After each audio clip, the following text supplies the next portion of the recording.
YouTubers, TJ here, just a real quick video on when you make something years ago and you forget that you botched something up.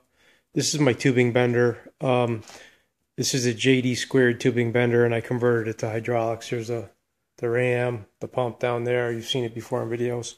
Anyways, what happened was every time the whole apparatus would hang off of here and bolt through here.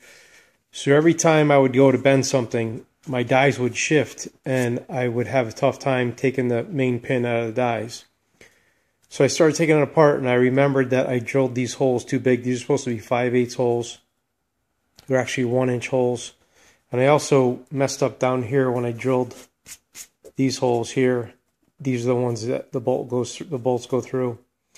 And what's happening is, this is the bolt. This is I don't know, a 7-inch, 3/4 by 10 thread, I believe.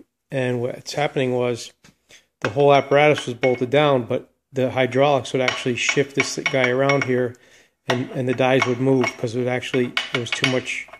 No matter how tight you made it, it still would shift.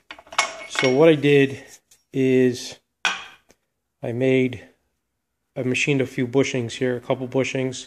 They're going to set into here. They're actually kind of a press in, and I'll get them square onto the piece, and I will TIG weld them in.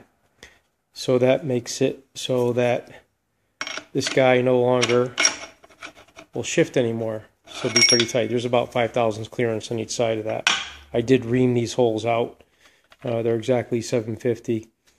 So I will weld these up and maybe shoot another video, but you get the gist of it.